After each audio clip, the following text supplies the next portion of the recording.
Hey everybody, I'm Gene. And I'm Zane. And today is a special Monday edition of Hanging with Uncle on August the 2nd. The 2nd. Oh, it's already August, first of all. That's crazy. Yeah. But yeah, we have a really special episode today because we have a very, very special guest. We do. We have, my oldest. Yes. Gene is here with us. Hi, son. Hello, 2.0. Gene 2.0. We got Gene and Gene.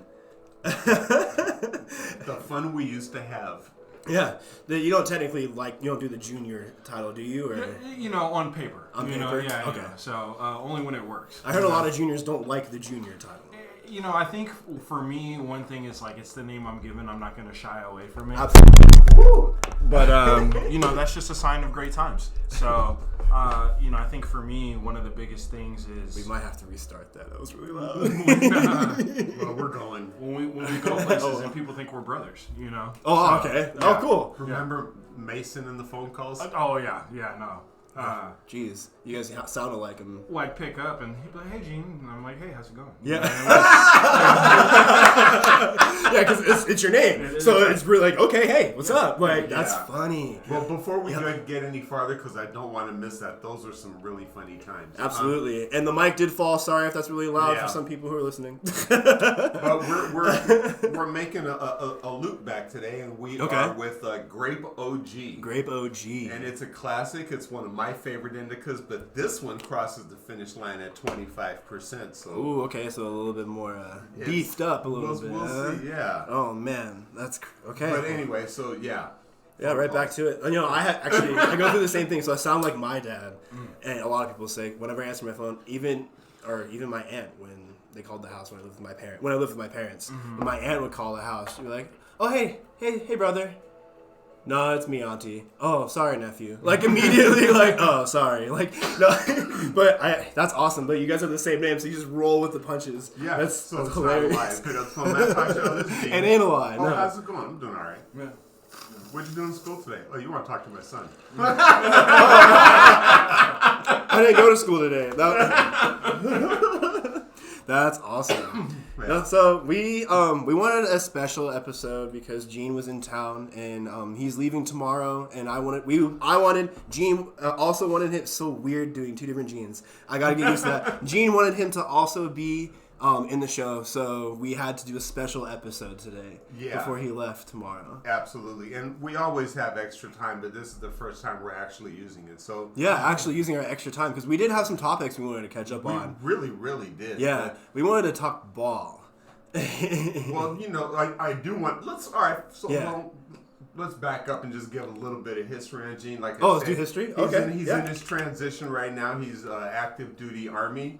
Okay. Just left his overseas duty station. Okay. Nice. Close to a DMZ. Yes. I'll leave it at that. Congrats. Nice. And now he's on his way to his next duty station. So this is a kind of a transitional episode. Awesome, man. Well, congratulations on all your achievements, honestly. I appreciate it. That's a lot of tough stuff. Honestly, you're doing I appreciate what you're doing because you're doing something that I personally can't do. I'm not saying that I wouldn't go do it. I would go try. If I was told, hey, we need this emergency Army status, Zane, get in there, I would try, but I know I physically cannot do it. So props to you, and I appreciate what you're doing for us. Well, no, all thanks for everything, and we do appreciate those taxpayer dollars and those that don't defer.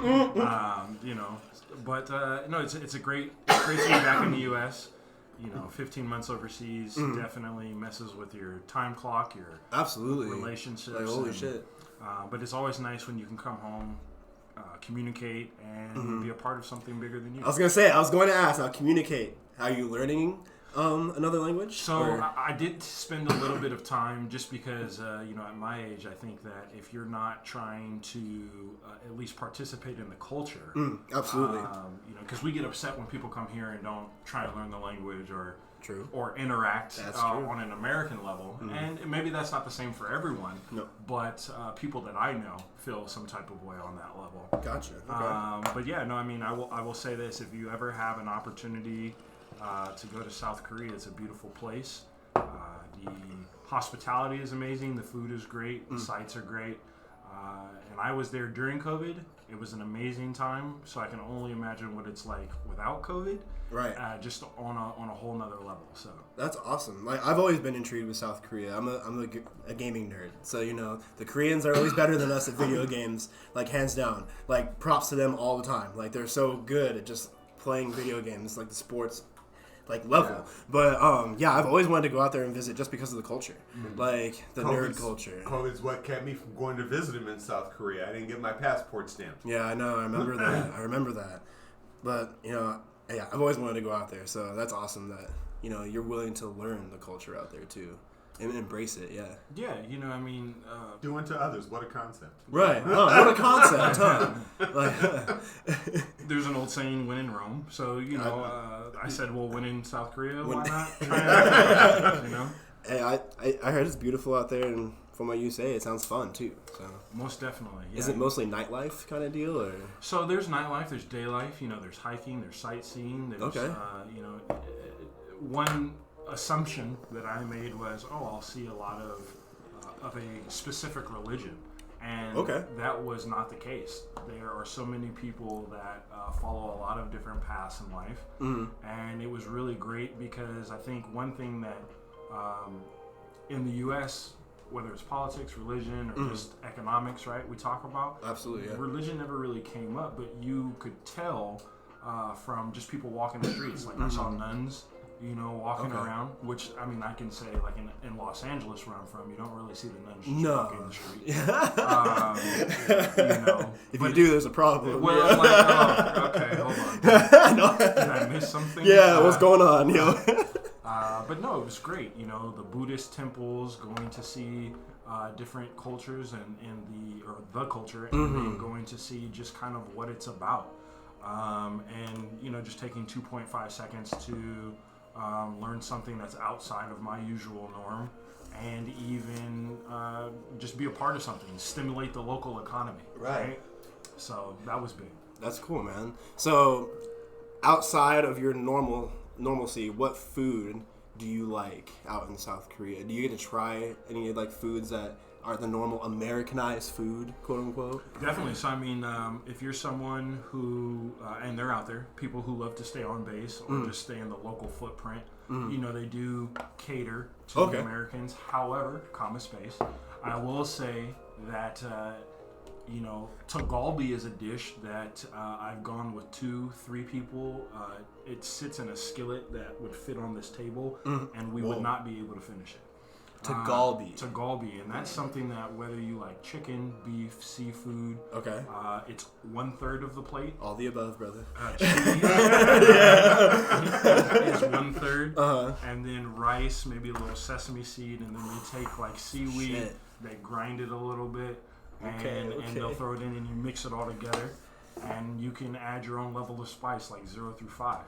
So that's a great dish that coming together with friends, family, people you work with, whatever. It was a great opportunity. Sounds like a big social dish. Oh, definitely. And we won't talk about the alcohol, but yeah.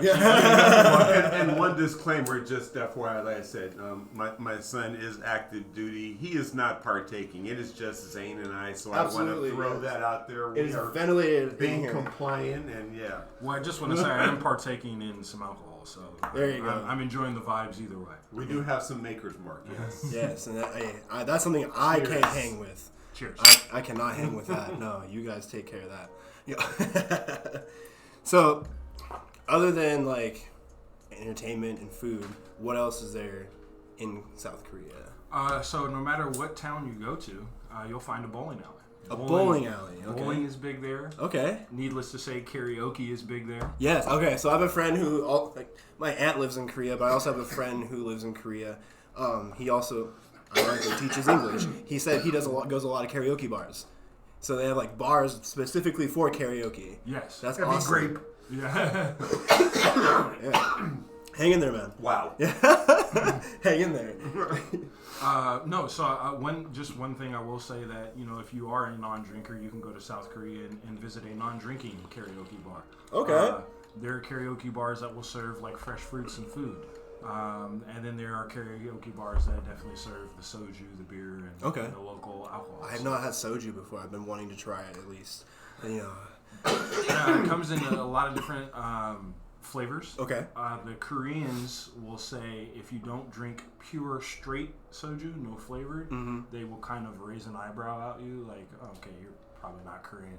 But okay. there is an alcohol that most of the katusas, which are soldiers who have passed an English writing, reading, and comprehension exam that work with the U.S. soldiers on base, they like a lot of makgeolli, which there's different versions of that. So it's like a corn or vegetable-based alcohol. Okay. Which, when you look at it, you will think it's milk. So be careful. I would say read the label, but it's Makgeolli. Makgeolli. That's a big one. So if you talk to your friends and family over there, ask them about the Makgeolli. Okay. I'll definitely ask them about it. Yeah. Going back to the food, I want to say the most exotic thing that I tried. Okay. That I will tell people.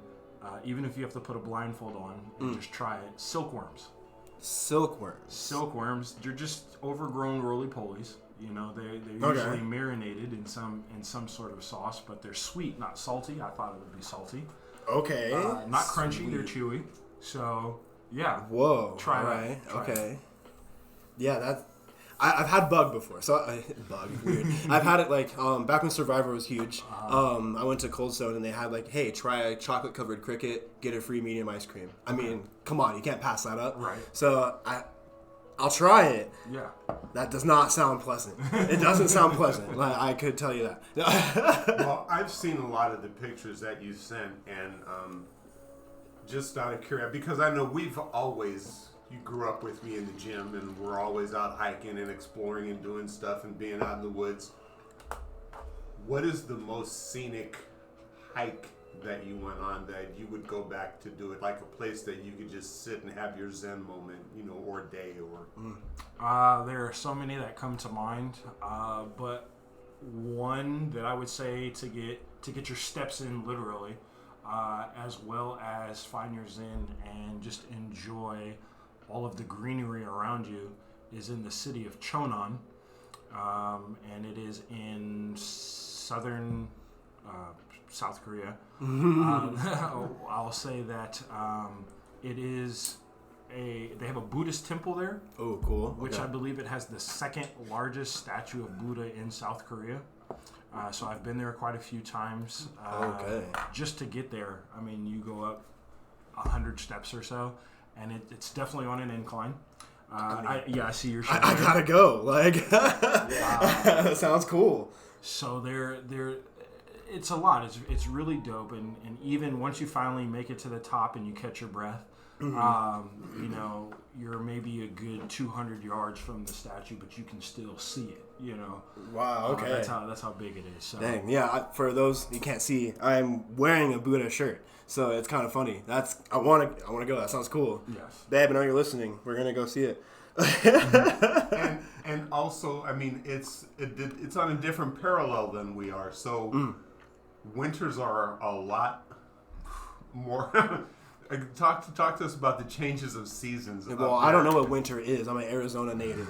Okay, so I don't know what a winter is. I remember getting some like below zero temperature weather text that would say, I want to hear about that. Yeah, so with us spending time all over the U.S. from road trips that Pops used to take us on as kids, and then being an athlete, I'm used to playing in, freezing weather. But I will say this, in South Korea, it does get cold, but it's like Chicago where the wind is definitely not your friend. Okay. I believe statistically Chicago is still colder, being surrounded by more lakes, but since Korea is a peninsula that is surrounded by water and only touches Russia and North Korea, that's something that I will say, waking up at 5 o'clock in the morning and you see it's -11 and they're like, okay, 5 mile run, you're like, where? Man. It's. I will say this, that PT is free, and they definitely made sure we stamped that time card daily. course. And I promise you, the North Koreans were PTing. China is too. So Right. Yo. And Russia. And Russia. Yeah. negative 11. No, that's warm. We're wearing shorts. Think about that. That No way. small little tiny island or piece of peninsula, South Korea, that has 3 major communist countries on its border trying to take it over. I bitch when it's 60 degrees. Like, I'm gonna be honest. Like, wow, that's too cold. That's way too cold. Yeah, my apartment's around like 74, and that's kind of where it stays. Because if it's anywhere lower, it's colder. If it's anywhere higher, it's too hot. Gotta stay right there. Like, so that's me. That's so cold. How? No. How do you survive that? Well, there's a 4-letter word called UCMJ, which for those of you that aren't military savvy, that's basically just it's bigger than a slap on the wrist, but it can lead to jail time and things of that nature if you show a pattern of misconduct. It stands for the Uniform Code of Military Justice, and it's basically criminal law for the military. So you have to tolerate it, basically. Basically, because in the grand scheme of things, my PSG or my staff sergeant that was over our platoon, when he was in Iraq, Right. he was like, "Listen, man, it's 120 degrees. Mm-hmm. They're burning oil fields. There's sandstorms. We still PT 3 times a day. Okay. So sure, it's cold. Buy some gloves, and here we go. If anything, you definitely have your daily safety briefs before you PT. Hey, there's ice on the road. Okay, follow me. Gotcha.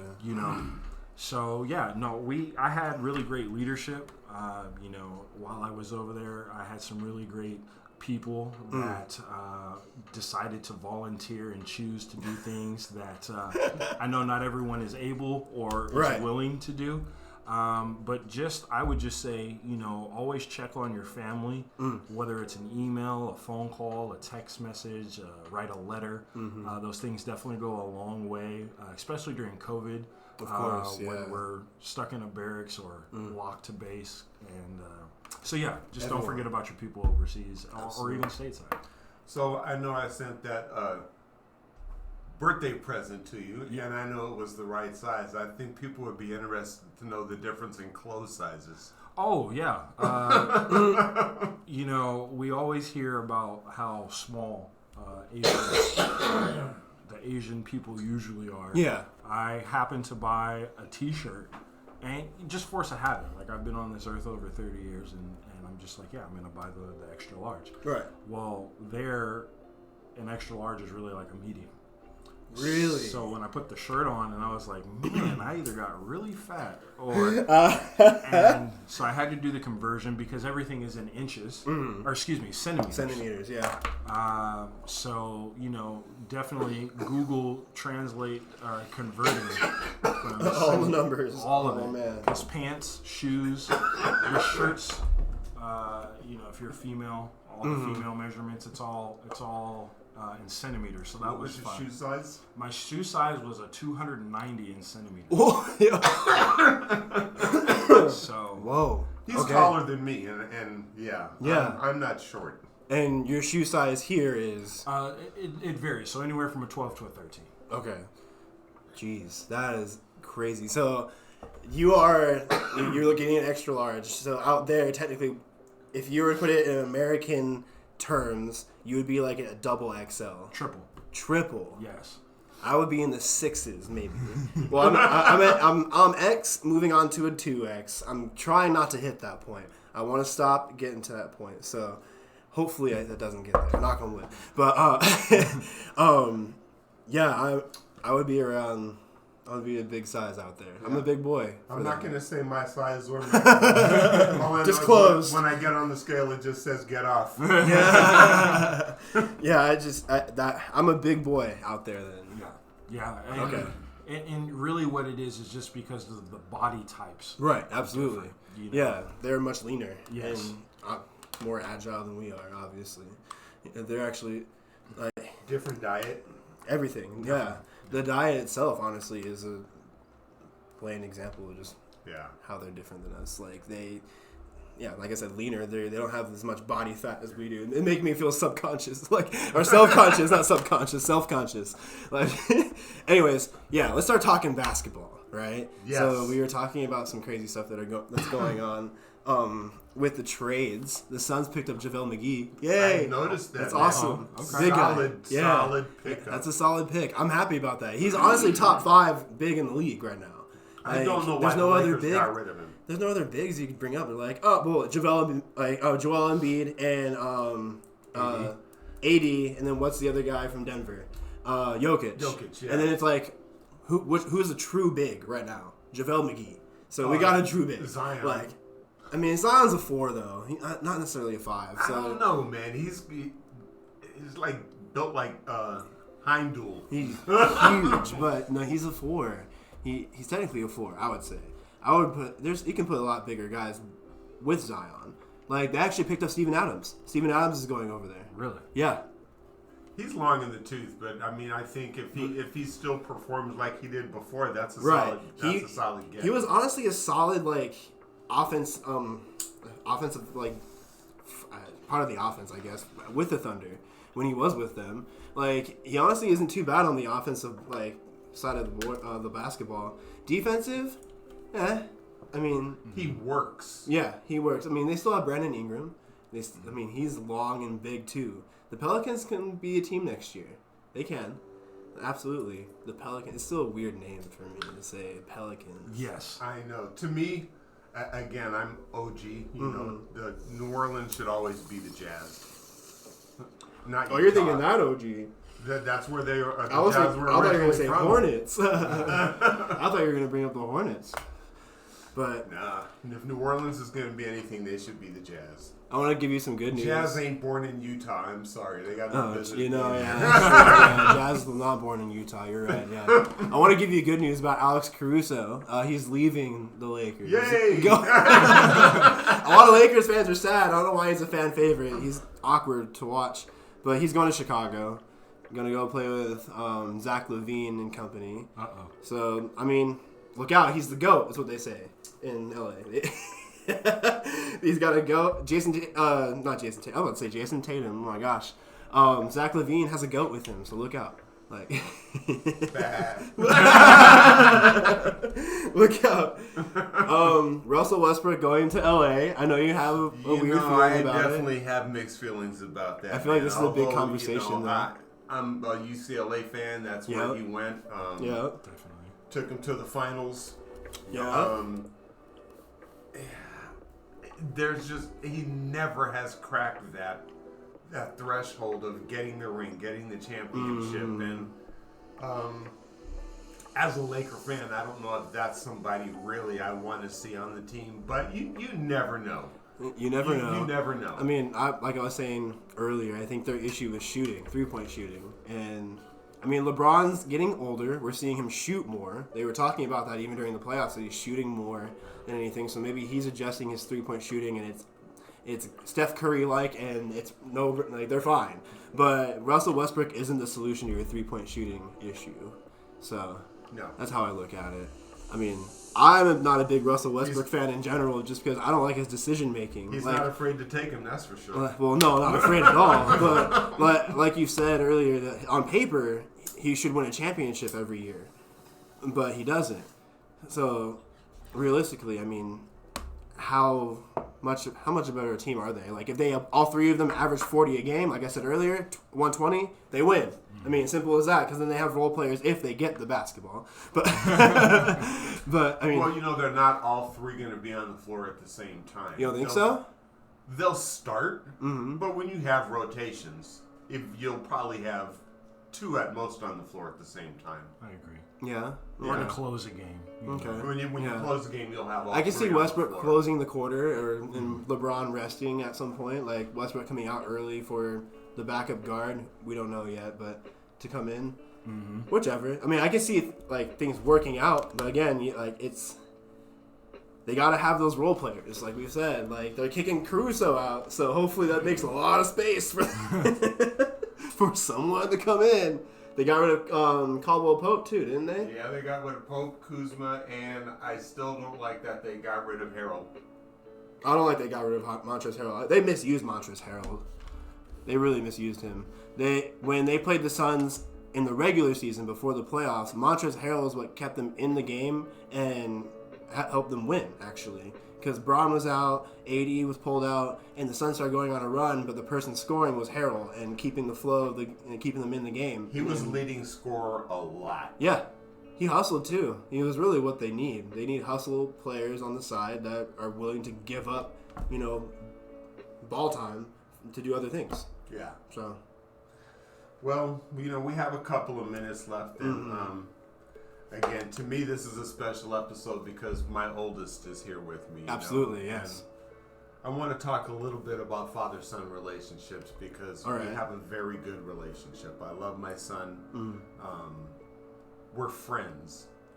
And the knock is that you're not supposed to be friends with your children. And my thing is bullshit. Right. We didn't grow up being friends. There was guidelines because my job is to show you how to act the right decisions to make and things like that. Because you were my first, you're also the ones I made the most mistakes with. And the worst mistakes. The test subject. You're the test subject, yeah. But yeah, I had no other example trial. except my father, and that was the last person I wanted to model, for. So, but because you're the oldest, you're also the one I've loved the longest. And I love you, son. Oh, he's getting soft on me. Okay, well, no, I love you too, Pops. And I think one thing that was important that you said is, being friends with your children, whether they're teenagers or adults. And I think, at this point in my life, being an adult, it's important to be able to say that, hey, in the past, was I a kid who listened to everything my parents told me? Absolutely not. Neither did I.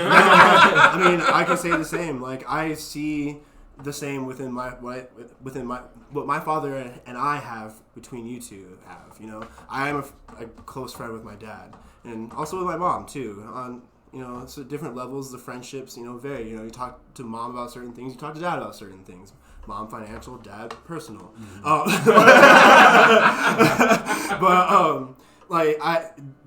Dads are meant to correct you and to show you common sense. Use your common sense. Use your mind. Think before you act. Lay that road for you. My dad introduced golf for me to teach me, the respect. That's mainly what etiquette was that golf taught me. The prime etiquette of golf taught me how to be as a person. But he also wanted me to learn that from the game because he also learned that. I can scratch off the bucket list of all time my ultimate foursome. Me and my 3 sons. Yeah. I take my dad out almost every Father's Day. And if all the other brothers can tag along, they come. But it's usually Sean and I. The 2 oldest. That's all the time we have. And I'm sorry, son, go ahead. No. I mean, just for closing, I think that, whether you're an adolescent or an adult, just from a child standpoint, I think that, at least with my parents, they didn't try and lead me in any bad decisions or take me down any wrong paths. They tried to show me what they thought was right. But I want to say this because this is something that, for me, I had to kind of figure out in life. At the end of the day, whether you have a parent that's my way or the highway or someone who's trying to give you the keys to life, don't be afraid to say no or say yes and make those choices. Just realize that you have to live with those choices, but definitely learn. One thing that I can say my father taught me that, is the biggest thing for me is if you start something, finish it. And it doesn't matter who's telling you, what's telling you. Life will throw things at you at the same time. But, listen, if you just persevere, keep the right people in your circle, which is a big thing because not everyone's your friend. No, true. But I did want to say that, and thank you, Dad, for that. You're welcome. Yes, so I know we're almost out of time here, but I just had to throw that in before we part ways. No, absolutely. I appreciate you coming on to the show, man. Absolutely. Yes, and again, I love you, son, and the front door is always open. You know how to get in here. That's true. That's true. So I'm Gene. I'm Zane. And thank you for hanging with us for this special edition. See y'all next time. Gene Brady.